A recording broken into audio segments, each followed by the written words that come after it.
আরে রাজু, এই বাইরের মেয়েটাকে আবার কোথা থেকে আনলো? এই দেখ টিনা, আমার অনেকগুলো খেলনা, তুই কি আমার সাথে এই খেলনাগুলো দিয়ে খেলা করবি? হ্যাঁ রাজু। আরে এই মেয়ে, তুমি কে? যাও, চলে যাও এখান থেকে, আমাদের এখানে কেন এসেছো? আমার মা টিনাকে তাড়িয়ে দিল কেন? টিনা চল, আমরা অন্য খেলা খেলবো, আমরা সাইকেল চালাবো। আরে এই মেয়ে, তোমাকে যেতে বললাম না এখান থেকে?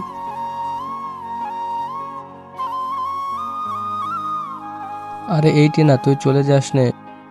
না রাজু, আজকে আমি চলে যাই। আরে টিনা তো মায়ের কথায় অনেক কষ্ট পেয়েছে। কি ব্যাপার, রাজুকে কোথাও দেখতে পারতেছি না, রাজু কোথায় চলে গেল? এই রাজু, তুই কোথায় চলে গেলি? আরে রাজুকে তো এখনো পাচ্ছি না। তার আগে বলো, তুমি টাকাকে বেশি ভালোবাসো নাকি নিজের মাকে? যদি নিজের মাকে ভালোবাসে থাকো তাহলে অবশ্যই ভিডিওটিতে একটি লাইক দিয়ে চ্যানেলটি সাবস্ক্রাইব করে দিবে এবং কমেন্ট বক্সে তোমার সুন্দর নামটি লিখে যাবে। আর আল্লাহর জন্য অবশ্যই লাইক সাবস্ক্রাইব করবে। আরে তারা দুজন তো এখানে অনেক মজা করে খেলতেছে, আমি আরো তাদের খেলতে বারণ করেছি, খুব খারাপ কাজ করেছি।